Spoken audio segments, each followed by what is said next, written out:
Assalamu alaikum, hörmətli seyircilərimiz. Axşam şərifləriniz xeyirli olsun. Millət telekanalında xəbərlər. Studiyada Liliya Vidca çalışa bugün proqramımızda. Ermeni Bazar şəhərindən EPS ballarını çıxardılar. Zavod ise eki avtağa kapatıldı. Qırımның şimalində yüz bergen vaziyet haqda hakimiyyətinin tefsirləri. Mütəxəssislər buğday və un fiyatları artqanını qayd etdilər. Qurğaqlıq və su yetişməməzliyi ötmək fiyatına nasıl təsir etdi? Bu haftanın sonundan paytaxtda yol hareketinin yanı sxeması göstərilir. Nakliye yanıqları haqda bizim yanımızda. Qırımda sağlıq dalğası yarımadada Rusiya en güçlü hekimləri xasta Qırım ballarına məsləhətlər verirlər.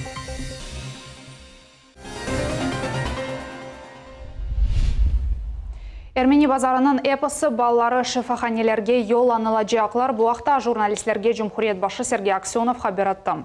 Mekteplilər özləri ketəcəklər. Mektepdən evvel çağında olğan gənclər şifaxanelərdə anaları ilə ratlanacaqlar. Hər şey devlet paralarına. Ballarını çıxarmaq üçün operativ ştab yaratıldı. Qırımның şimali şəhərlərində zarar ketirgən şeylərinin konsentrasiyası normadan artqanı səbəbindən bu çərə qəbul etildi deyib xəbərdar etdi Сергей Аксенов. Хочу сообщить крымчанам, что у нас с 23 числа в Армянске 23 августа появился в воздухе непонятный запах. В данном случае вещество вызывало першение в горле, раздражение слизистой оболочки носа, рта и так далее. То есть в связи с чем с 23 числа ежедневно всеми контрольными службами производились необходимые замеры воздуха, воды и почвы. Вчера ночью, сегодня ночью, то есть в связи с изменением температур, с изменением погоды, с падением ночной температуры, соответственно, с увеличением дневной, впервые предельно допустимая концентрация сернистого ангидрида превысила норму. Мы на сегодняшний день провели с утра совещание. У нас прибыли рабочие группы из всех федеральных министерств и ведомств контрольных. У нас на сегодняшний день утром я встретил Анну Юрьевну Попову, руководителя Роспотребнадзора Российской Федерации. В результате сегодняшнего утреннего совещания мной первое по согласованию с руководством завода «Титан» принято решение на 2 недели остановить завод «Титан». Руководство предприятия поддержало данную инициативу, все делается по согласованию. При этом руководство завода обещает, что все сотрудники получат месячную заработную плату в полном объеме. Второе. В предупредительных целях, при том, что четко, ясно, ответственно заявляю, здоровью и жизни граждан ничего не угрожает. Однако, для того, чтобы выработать все алгоритмы действий, принято решение всех детей города Армянска, школьного, дошкольного возраста, дошкольного с мамами, в данном случае объявить каникулы и отправить отдыхать в наши крымские санатории. Все будет за счет государства. Создан оперативный штаб. При этом оснований для введения режима ЧС нет. Но с целью, так сказать, уже урегулирования ситуации, обстановки и с тем, чтобы не было паразитирования, объявляем каникулы на 2 недели с сегодняшнего дня для армянских школьников, ну и для детских садов. При этом телефоны оперативного штаба будут все размещены на сайте правительства Республики Крым и будет в информационном поле, вот сейчас с помощью телевидения будет бегущая строчка, в том числе и интернет-обращения. Еще раз повторяю, никакой абсолютно паники. Уверяю вас, даю честное слово, здоровью жизни граждан на сегодняшний момент угрозы нет. Это официальное заявление. Все на месте находятся, руководители Совета министров находятся в Армянске.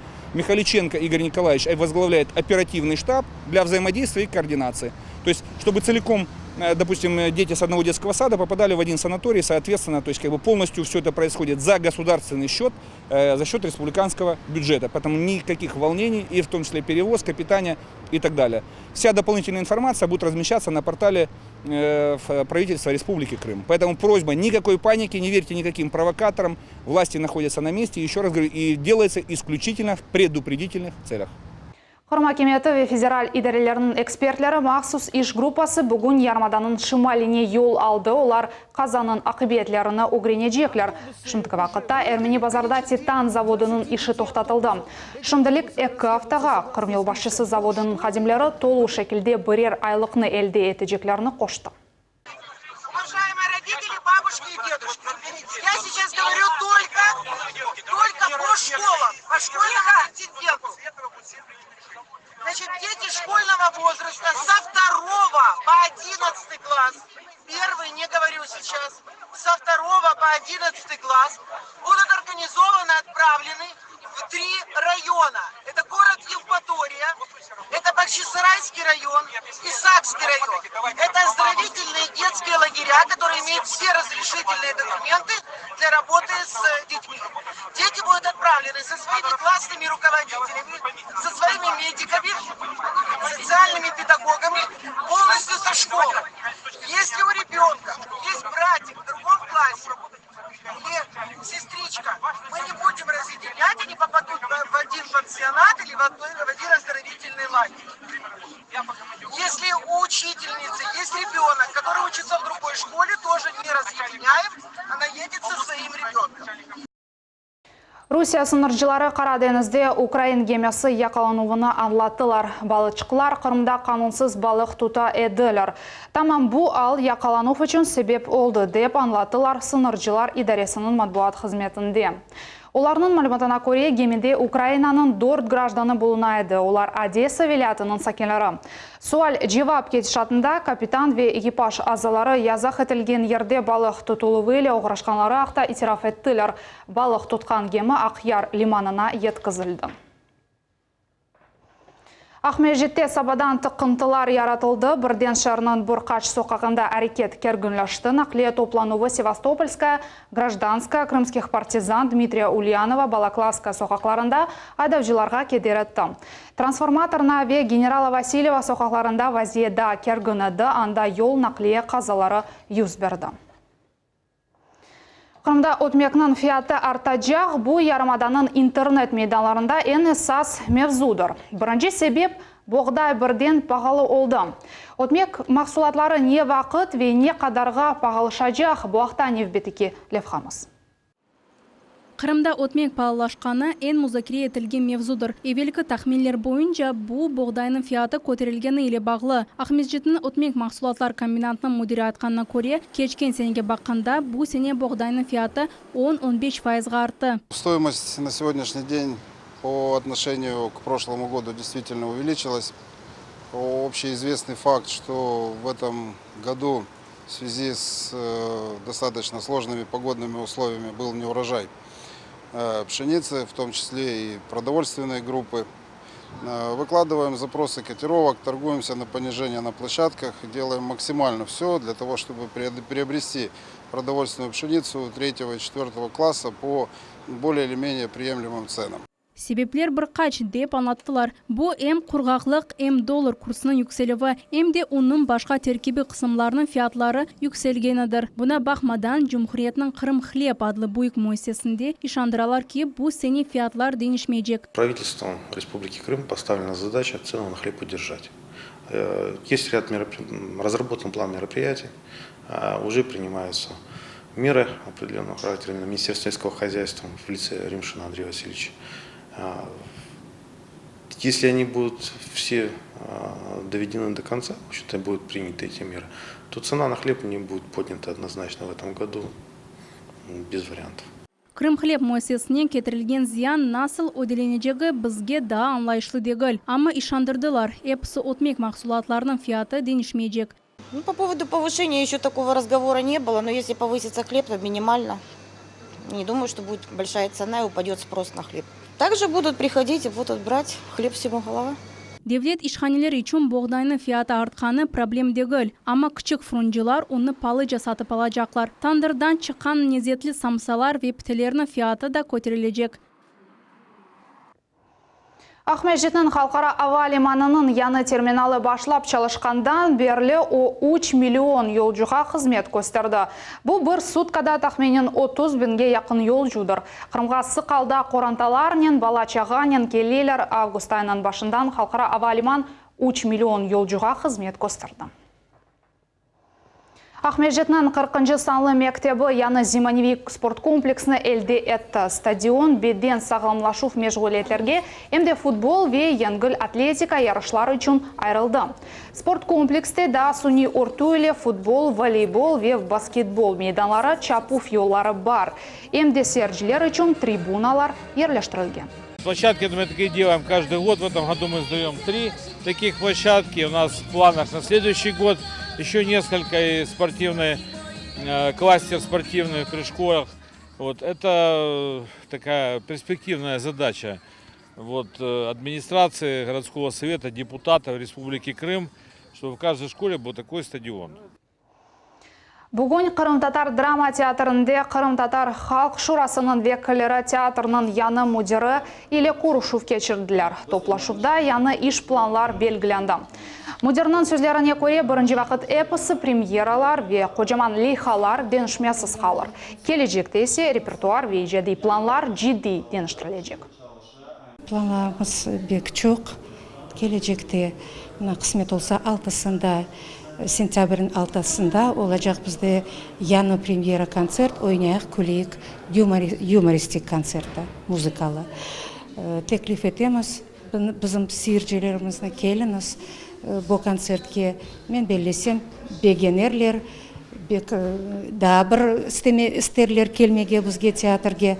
Çünkü kısmet olsa mına gelecek oktyabr ayına daha bir pремьера çıkarılacak. Endi yaş bizde rejissörler gelecek inşallah. Yaş bizde Bedire beri Eldar Celilov geldi. Evet çalışacaklar, evet yanı spektaküller olacak, evet repertuar yanı nesiller keli, yanı repertuar ola. Aslında yaşayış öyle. Қырым-Татар Халық Шурасының векілері қайт еттілер ки яны мудир тайынленуі бұл Қырым-Татар театрының яшашында яны девір. Меджиде Мелгазиевның намзетіне емде медениет назарлығында емде коллективде қол тұтулар. Оны театр қадимлері яқшы білелер. Чүнке чоқ елар девамында Меджиде Мелгазиева тамам бұл театрде мудир муавины оларақ çalışты. Бүгін коллектив, мұнда çalışқан коллектив бұл денішмелерге азыр. Çok çalışmağa isteyler ve bu yönelişte biz onlara muvaffakiyetler dileyimiz. Allah yardımcı olsun deyimiz ve güzel постановкаларда, премьераларда көрішмеге Allah bizge nasip etsin deyimiz. Сентябрь 8 күнінден башлап Ақмежетте yol әрекетінің схемасы денішежек. Шарның 5 соқақында машиналар тек бір тарафқа қатынайжақ. Янылықларының себебіні Султан Истакаева тариф етежек. Денешмелер 5 соқақта олajak. Менделеева соқағындан тек Кирова тарафқа кечмек мүмкін олajak. Терс тарафқа әрекет Попова, Ведика, Бристов соқақларында ачық олajak. Тренева соқағында Нақлие Франко бульварындан Хмельницкого соқағына кечежек. Хмельницкого соқағында есе тек Декабристов соқағы тарафқа yol ачық олajak. Да нормально, что. Одностороннее движение надо обязательно водить, потому что машины негде стоять, очень много машин. И будет хорошо, если только будут машины стоять с одной стороны, по ходу движения, остановка, стоянка, остановка. Вот тогда будет удобно. С одной стороны удобно, потому что будет меньше припаркованных машин и удобнее будет добираться. А с другой стороны мне необходимо будет сделать круг, чтобы вернуться опять на проспект Кирова и уезжать туда, куда мне нужно.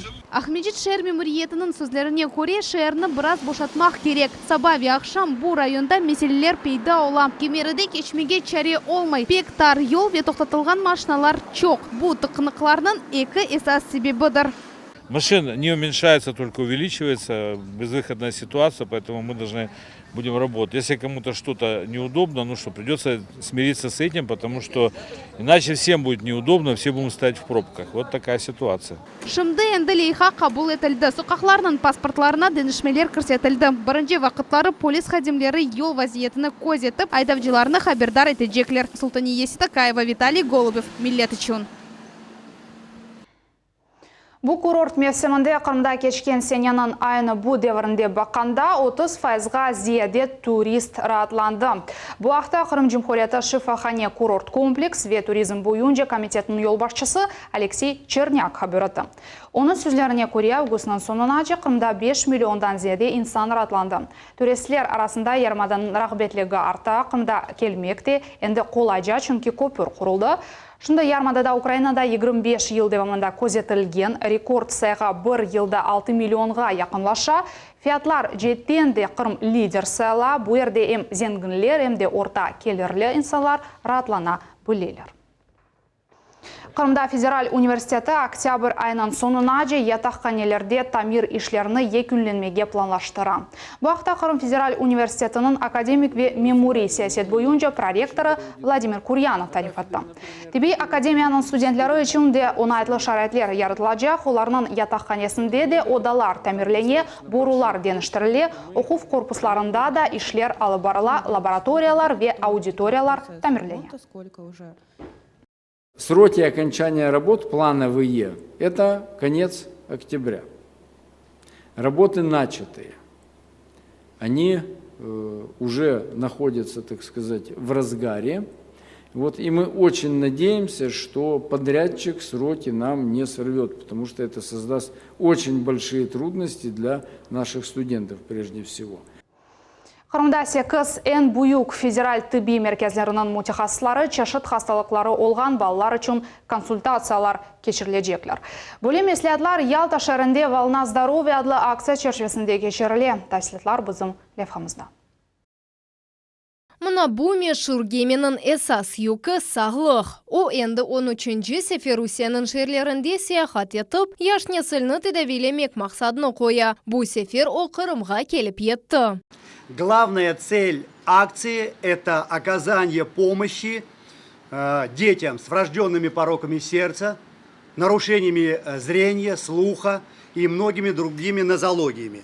В нашей работе принимают участие 7 федеральных центров. Не просто приехали врачи из федеральных центров, а это самая высокая квалификация и самое точное оборудование для того, чтобы конкретно определиться по каждому ребеночку. Акция сентябрьнің 2-сінде Сочи шерінде башланды. Бұндан сон әкімлер еті Новороссийск шерінде бұлындылар. 2 күн девамында олар 393 баланы бақып чықтылар. Бүгін оларны Титова адына бала Джумхури хастаханесінде бұйы қуванчылы қаршыладылар. Есть мембрана, есть недостаточность. Küçük Dana Юрий хасталығындан азап чеке. O 4 yıldan beri хасталыққа қаршы көреші. Қыз чықнын анасы үмітні кесмей ве баланын тедавилемек üçün имкан қачырмай. Мы вообще едем в Москву на операцию, видишь, мы собираем документы, будем госпитализироваться в Москву.